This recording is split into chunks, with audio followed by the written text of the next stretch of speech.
Intro பார்த்துருப்பீங்க, சும்மா வேற லெவலில் இருந்திருக்கும். இன்னைக்கு நம்ம என்ன பார்க்க போகிறோம் அப்படின்னா, நம்ம சேனலோடைய டடா பிசி பில்டு தான் நம்ம வந்து பார்க்க போகிறோம். ஸோ என்னோட டெஸ்க் செட்டப்பை வந்து காட்ட போகிறேன். என்ன மாதிரி விஷயங்கள் நம்ம டெஸ்கில் வந்து வச்சிருக்கோம், என்ன மாதிரி காம்பனன்ட்ஸ் வந்து நம்ம பிசிக்கு வந்து யூஸ் பண்ணியிருக்கோம், யார் பில்ட் பண்ணி கொடுத்தாங்க அப்படின்ற எல்லாத்தையுமே இந்த வீடியோவில் வந்து பார்க்கலாம். ஃபர்ஸ்ட் விஷயம் வந்து என்னென்ன வச்சிருக்கோம் அப்படின்றத பார்த்துலாம். டெஸ்க் வந்து பார்த்தீங்கன்னா ஒரு ஒயிட் டெஸ்க், ஒயிட் கலர். எனக்கு இந்த செட்டப் வந்து ஃபுல்லாக ஒயிட் கலரில் இருக்கணும்னு ரொம்ப நாள் ஆசை, என்னோட ட்ரீம் செட்டப்னு சொல்லலாம். ஸோ ஃபர்ஸ்ட் இந்த டெஸ்க்கை வந்து பார்த்தோம்னா நம்ம வந்து ஒயிட்டில் வந்து வாங்கிடலாம் அப்படின்னு சொல்லிட்டு இந்த டெஸ்க் வந்து ஒயிட் கலரில் வந்து வாங்கினேன். இது வந்து பார்த்தீங்கன்னா செகண்ட்ஸில் தான் நம்ம வந்து வாங்கியிருந்தோம். செகண்ட்ஸ் ப்ரைஸ் வந்து பார்த்தீங்கன்னா 4000 வந்தது. இதனுடைய சைஸ் பார்த்தோம் அப்படின்னா 5 feet length 2 feet breadth. So அந்த லென்த்தில் வந்து வாங்கினது. அடுத்து பார்த்தோம்னா நம்ம எக்ஸிஸ்டிங் லேப்டாப்னு சொல்லலாம். இது வந்து லெனோவோட ஐடியா பேட். ஸோ அந்த லேப்டாப் தான் நம்ம வந்து யூஸ் பண்ணியிருந்தோம். இதை வாங்கி கிட்டத்தட்ட ஒரு 2-3 years இருக்கும்னு நினைக்கிறேன். போட்டு அடித்து துவைச்சாச்சு, செத்துருச்சு, என்ன தொங்கிருச்சு. அந்த அளவுக்கு பெருசாகவே பர்ஃபார்ம் பண்ண மாட்டேங்குது. செம்ம கடுப்பாகி தான் நான் வந்து சரி ஓகே நம்ம பிசி பில்ட் போயிடலாம் அப்படின்னு சொல்லிட்டு நம்ம பிசி பில்ட் வந்து போனோம். ஓகே, ஸோ இப்போ நம்ம என்னென்ன காம்பனன்ட்ஸ் வந்து வச்சிருக்கோம் அப்படின்றத பார்க்கலாம். ஸோ ஃபர்ஸ்ட் பார்த்தோம்னா நமக்கு இந்த டிஸ்பிளே. ஸோ இதை பற்றி நம்ம மானிட்டர் பற்றி ஆல்ரெடி வீடியோ வந்துருக்கு நம்ம சேனலில், செக் பண்ணி பாருங்கள். இந்த மானிட்டர் பார்த்தீங்கன்னா எல்ஜி மானிட்டர். இது ஒரு 24 inch monitor, IPS panel, full HD panel தான் இது. இதுக்கு நான் சொன்ன மாதிரி ஆல்ரெடி வீடியோ வந்து டெடிக்கேட்டடாகவே போட்டிருக்கேன், அதை வந்து செக் பண்ணி பாருங்கள். சும்மா வேறு லெவலில் இருக்குது ப்ரொடக்டிவிட்டி. அப்புறம் வந்து பார்த்தீங்கன்னா மூவிஸு இந்த மாதிரி மட்டும் நீங்கள் பார்க்கணும் அப்படின்னு சும்மா வேறு லெவலு. இதோட ப்ரைஸ் வந்து பார்த்தோம் அப்படின்னா நமக்கு வந்து நான் வாங்கும்போது 12,700 rupees வந்து இந்த மானிட்டருக்கு மட்டும் ஆகும். இப்போ அடுத்து பார்த்தோம் அப்படின்னா இந்த ஸ்பீக்கர்ஸ் தான். இது ஒரு ஆர்ஜிபி ஸ்பீக்கர்ஸு. இதை பற்றி நம்மளுடைய தமிழ் டெக் லான்சர் சேனலில் வீடியோ வந்து இருக்கும், அன்பாக்சிங் சொல்லிட்டு போட்டிருப்பேன். அதை கூட நீங்கள் பார்க்க அப்படின்னா இங்கே எங்கேயாவது கார்டு கொடுக்குறேன், அதையும் செக் பண்ணி பாருங்கள். இது ஆர்ஜிபி அப்படின்றனால நான் வந்து இந்த ஸ்பீக்கர்ஸையும் வந்து வாங்கியிருந்தேன். ஸோ இங்கே பார்த்தீங்கன்னா உங்களுக்கு தெரியும் ஆர்ஜிபி ஸ்பீக்கர்ஸு. அடுத்து நம்ம டெஸ்க் செட்டப்பில் பார்த்தோம் அப்படின்னா இந்த ஒரு மேட்டு, ஓகேங்களா. இது வந்து ஒரு மவுஸ் பேட் கம் கீபோர்ட் மேட்டுன்னு கூட சொல்லலாம், இல்லை டெஸ்க் மேட்டுன்னு சொல்லலாம், எப்படின்னா நீங்கள் வந்து சொல்லிக்கலாம். ஸோ இதை நம்ம வந்து வாங்கியிருந்தோம். ஏன்னா நான் யூஸ் பண்ணுறது எதுவுமே பார்த்தீங்க அப்படின்னா wireless mouse and wireless keyboard. So அதனால் வந்து பேட் போட்டால் சூப்பராக இருக்கும் அப்படின்னு சொல்லிட்டு போட்டேன். இது வந்து ஒரு ஆர்ஜிபி ஸ்ட்ரிப். இதில் கூட ஆர்ஜிபி வந்து இருக்கும். இல்லை பார்த்தீங்கன்னா இந்த இடத்துல லைனிங் வந்துருக்கும். இது வந்து ஆர்ஜிபி ஸ்ட்ரிப். இது கூட லைக் நம்ம ஆர்ஜிபியை கன்வெர்ட் பண்ணால் பண்ணிக்கலாம். ஸோ அதனால் வந்து இதுவும் வந்து நம்ம வந்து வாங்கியிருந்தோம். அடுத்து பார்த்தோம் அப்படின்னா மவுஸு. ஸோ இந்த மவுஸ் வந்து பார்த்தீங்கன்னா சும்மா வேறு லெவலு. அதாவது நீங்கள் இதை கிளிக் பண்ணிங்க அப்படின்னா சவுண்டே தெரியாது, அதாவது சவுண்டே சுத்தமாக வந்து வராது. இந்த மவுஸோட மாடல் கேட்டிங்க அப்படின்னா ஹெச்பியிலேருந்து 280 சைலண்ட் அப்படின்றதான் இதோட மாடலு. இதனுடைய ப்ராடக்ட்ஸ் நான் என்னெல்லாம் சொல்கிறேனோ எல்லாத்தோட லிங்க்ஸ் வந்து கீழே டிஸ்கிரிப்ஷனில் இருக்கும், நீங்கள் தனித்தனியாக கூட வந்து வாங்கிக்கலாம். அதே மாதிரி பார்த்தீங்க அப்படின்னா இந்த லாஜிக் டெக் கீபோர்டு. ஸோ இது வந்து பார்த்தீங்கன்னா ஃபுல் அண்ட் ஃபுல் ஒயர்லெஸ் தான். ஸோ இதோட மாடல் பேர் வந்து பார்த்தீங்க அப்படின்னா லாஜிடெக் K230 அப்படின்றது தான். ஸோ இதுதான் வந்து பார்த்தீங்கன்னா இந்த கீபோர்டோடைய மாடல் அப்படின்றத கூட சொல்லலாம். இப்போ மெயின் விஷயம், எஸ், நம்மளோட CPU. ஸோ இதுக்குள்ளே வந்து போகலாம். இதில் என்னென்ன காம்பனன்ட்ஸ் இருக்குது அப்படின்றதான் ரொம்ப முக்கியமான விஷயம். நான் எதுக்கு இதெல்லாம் வந்து வாங்கினேன் அப்படின்றது எல்லாத்தையுமே வந்து பார்த்தோம் அப்படின்னா நம்ம A2D சேனலான நந்தா ப்ரோ சேனலில் போய் நீங்கள் செக் பண்ணிக்கோங்க. Hi soldiers. அவர் தான் வந்து நமக்கு இந்த பிசியை வந்து பில்ட் பண்ணி கொடுத்தாரு. ஸோ ஃபஸ்ட்டு நந்தா ப்ரோ வந்து இந்த CPU வந்து எப்படி வந்து நம்ம வீட்டில் வந்து வச்சார் அப்படின்றத நீங்கள் வந்து பார்ப்பீங்க. ஃபார் ஒரு ஃபியூ ஷார்ட்ஸ் வந்து பார்த்துருங்க. Give it a stage in a minute, I'ma eat you. El professor is in the house, let me teach you. I could defeat you with 2 hands tied and have you waking in the hospital like who am I? And நான் எதுக்கு நந்தா ப்ரோட்ட வந்து கேட்டேன் அப்படின்னா நமக்கு ஒரு idea இருக்கும், but இருந்தாலும் அவருக்கு ரொம்ப நாலேஜ் இல்லையா, இதில் வந்து எக்ஸ்பர்ட்டாக வந்து இருக்கனால அவர்கிட்ட ஒரு சஜஷன் கேட்டுப்போம் அப்படின்றதுக்காக தான் அவர்கிட்ட வந்து நான் பில் பண்ண சொன்னேன்.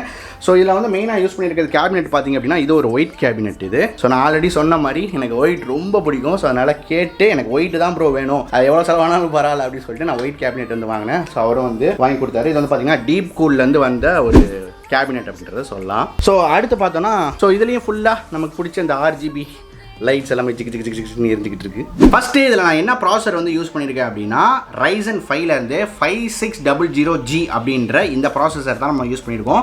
எதுக்கு இந்த ப்ராசஸர் போனோம்னா இது ஒரு APU. இது வந்து பார்த்தீங்கன்னா ஒரு CPU கிடையாது, APU, அதாவது இன்டர்னல் கிராஃபிக்ஸ் கார்டு வந்து அதிலே வந்து வந்துடும். ரொம்ப பவர்ஃபுல்லான ஒரு கிராஃபிக்ஸ் கார்டு அப்படிலாம் சொல்ல முடியாது. Vega 7 வந்து அதில் வந்து இன்டர்னல் கிராஃபிக்ஸ் கார்டாக வந்துருக்கு. நான் ஏன் இந்த ப்ராசஸர் சூஸ் பண்ணோம் அப்படின்னா ஃபியூச்சர் அப்கிரேட். ஸோ எனக்கு வந்து இப்போ வந்து இந்த பர்ஃபார்மன்ஸ் உண்டான கம்ப்யூட்டர் வந்து போதும், பட் ஃபியூச்சரில் வந்து இதை கொஞ்சம் நல்லா பீஸ்ட் ஆகணும் அப்படின்னா ஒரு கிராஃபிக்ஸ் கார்டு ஆட் பண்ணால் வந்து போதும், சும்மா வேறு லெவலில் ஆயிரும். ஏன்னா இப்போ கிராஃபிக்ஸ் கார்டோட ரேட்லாம் பார்த்தீங்கன்னா வேறு லெவலில் இருக்குது. 25,000 இல்லை கிராஃபிக் கார்டு இப்போ 1 லட்ச ரூபாய்க்கு வந்து விற்றுக்கிட்டு இருக்காங்க. ஸோ அந்த மாதிரி காஸ்ட்லி இருக்கனால நம்ம வந்து கிராஃபிக்ஸ் கார்டு போடல. இன்டர்னல் கிராஃபிக்ஸ் கார்டு வந்து இந்த பர்டிகுலர் Ryzen 5600Gயில் வந்து இருக்குது. ஸோ இந்த ப்ராசஸருக்கான லிங்க் எல்லாம் டிஸ்கிரிப்ஷனில் கொடுத்துருக்கேன், செக் பண்ணி பாருங்கள். ஸோ அடுத்து பார்த்தோம் அப்படின்னா நமக்கு வந்து mother board. So mother board வந்து பார்த்தீங்கன்னா ஜிகாபைட்லேருந்து B450 அப்படின்ற மதர் போர்டு வந்து யூஸ் பண்ணியிருந்தார் நந்தா ப்ரோ. ஏன்னா இதில் வந்து நிறைய ஸ்பேஸ் இருக்குது, நிறைய எக்ஸ்டர்னல் போர்ட்ஸ் வந்து இருக்குது. உங்களுக்கு பார்த்தீங்கன்னா அந்த கேபினெட்டுக்கு ஏற்ற அந்த பெரிய சைஸ் உங்களுக்கு வந்து அந்த மதர் போர்டில் வந்து கிடைக்கும். அஸ்தட்டிக்கும் ரொம்ப சூப்பராக இருக்கும் அப்படின்ற மாதிரி சஜஸ்ட் பண்ணாரு. சரி ஓகே ப்ரோ அது வந்து பண்ணிடுங்க அப்படின்னு சொல்லிட்டேன். அடுத்து மெயினாக வந்து பார்த்தோம்னா நமக்கு வந்து ரேம் வந்து நமக்கு பெர்ஃபார்மன்ஸ்க்கு கொஞ்சம் வந்து கண்டிப்பாக யூஸ்ஃபுல்லாக தான் இருக்கும். ப்ராசர் எந்த அளவுக்கு ஈக்குவலோ அதே மாதிரி பார்த்தீங்கன்னா நமக்கு ரேமும் ஓரளவு ஈக்குவல் தான். நான் யூஸ் பண்ணியிருக்கிறது பார்த்தீங்கன்னா 16 GB வந்து ரேம் வந்து யூஸ் பண்ணியிருந்தோம். இது வந்து ஸ்பீடு பார்த்தோம் அப்படின்னா 3600 வந்து ஸ்பீடு இதோடைய ரேமு. ஸோ ரேம் வந்து பார்த்தீங்க அப்படின்னா 3600 வந்து ரீட் ரைட்டுன்னு நினைக்கிறேன், எக்ஸாக்டாக எனக்கு தெரியல, 3600 நினைக்கிறேன். நம்ம ஏன் 2 8 GB கார்ட்ஸாக வந்து போட்டோம், அதாவது ரேமாக வந்து போட்டோம் அப்படின்னா உங்களுக்கு பெர்ஃபார்மன்ஸ் வந்து 2 சேனலாக இருக்கும்போது தான் நல்லாயிருக்கும். ஒரே ரேம் ஸ்லாட்டாக சிங்கிள் 16 GB நீங்கள் போட்டிங்க அப்படின்னா பெர்ஃபார்மன்ஸ் அந்த அளவுக்கு இருக்காது. நீங்கள் வந்து 2 சேனலாக பிரித்து போடும்போது உங்களுக்கு பெர்ஃபார்மன்ஸ் சூப்பராக இருக்கும். அப்படின்றனால தான் நம்ம வந்து 2 8 GB கார்டாக வந்து போட்டோம். ஸோ ரேமோட லிங்க்கும் கீழே டிஸ்கிரிப்ஷனில் கொடுத்துருக்கேன், நீங்கள் செக் பண்ணி பாருங்கள். அடுத்து பார்த்தோம் அப்படின்னா நமக்கு உள்ள யூஸ் பண்ணியிருக்க எஸ்எஸ்டி பார்த்தீங்கன்னா 500 GB எஸ்எஸ்டி யூஸ் பண்ணியிருக்கோம். NVMe வந்து யூஸ் பண்ணியிருக்கோம். ஸோ அதுதான் வந்து கொஞ்சம் பெட்டராக இருக்கும் அப்படின்றதுக்காக NVMe சூஸ் பண்ணிட்டோம். கொஞ்சம் காஸ்ட்லி தான், பட் இருந்தாலும் அதை சூஸ் பண்ணியிருக்கோம். அடுத்து பார்த்தோம் அப்படின்னா 2 TB உங்களுக்கு ஹார்ட் டிஸ்க் வந்து உள்ளே இருந்து இன்க்ளூட் ஆகிருக்கு. கிங்ஸ்டன் பிராண்டுன்னு நினைக்கிறேன். ஸோ அதை வந்து யூஸ் பண்ணியிருந்தோம். அடுத்து மெயினாக வந்து பார்த்தீங்கன்னா பவர் சப்ளை வந்து பார்த்தீங்கன்னா 550 வாட்ஸ் SMPS வந்து யூஸ் பண்ணியிருந்தோம். ஸோ இதில் என்னென்ன யூஸ் பண்ணியிருந்தோம் அப்படின்ற எல்லா மாடல்ஸ்க்கான லிங்க் எல்லாமே டிஸ்கிரிப்ஷனில் இருக்குது. நீங்கள் வேணும் அப்படின்னா நீங்கள் கூட அதை வந்து காம்பனன்ட்ஸ் யூஸ் பண்ணி பில்ட் பண்ணிக்கலாம். ஸோ இதில் மெயினாக RGB பொறுத்த வரையும் பார்த்தீங்கன்னா நிறைய கலர்ஸ் வந்து மாற்றிக்க முடியும். இந்த இதில் வந்து மேலே வந்து டாப்லேயே வந்து கொடுத்துருக்காங்க இதை மாற்றிக்கிற மாதிரி. ஸோ நீங்கள் பார்த்தீங்கன்னா உங்களுக்கு தெரியும் இல்லையா. ஸோ டிஃப்ரெண்ட்ஸாக கலர்ஸை நம்ம இங்கேயே மாற்றிக்கலாம். ஸோ இது பார்த்திங்கன்னா full RGB. So different colours மாற்றிக்கலாம். அதே போல் பார்த்தோன்னா நமக்கு உள்ளே கூட, அதாவது இந்த மதர் போர்டில் கூட அவங்களால வந்து ஃபுல் அண்ட் ஃபுல் உங்களுக்கு கஸ்டமைஸ் பண்ணிக்க முடியும். உள்ள சாஃப்ட்வேர் கொடுத்துருக்காங்க, அது மூலிமா நீங்கள் வந்து கஸ்டமைஸ் பண்ணிக்கலாம். எனக்கு RGB ரொம்ப பிடிக்கும் அப்படின்றதுக்காக தான் எல்லாமே வந்து மோஸ்ட்லி RGB வந்து இருக்க மாதிரி வந்து ட்ரை பண்ணேன். அடுத்த முக்கியமான விஷயம் பார்த்தோன்னா நமக்கு இந்த மானிட்டரோடைய ரொட்டேட்டிங் ஆர்ம் தான் நான் வந்து வாங்கியிருந்தேன். மானிட்டரோட டிஃபால்ட்டை வந்து ஆர்ம் வந்து நான் யூஸ் பண்ணல, அதாவது கீழே வந்து நிற்கும் இல்லையா, ஸ்டாண்ட் யூஸ் பண்ணல, ஆர்ம் தான் யூஸ் பண்ணியிருக்கேன். ஏன் அப்படின்னா இதை வந்து நம்ம மூவ் பண்ணுறதுக்கு, இங்கிட்ட அங்கிட்ட மூவ் பண்ணுறதுக்கு ரொம்பவே யூஸ்ஃபுல்லாக இருக்கும். அதுக்காக தான் நான் வந்து ஆர்ம் வந்து வாங்கியிருந்தேன்.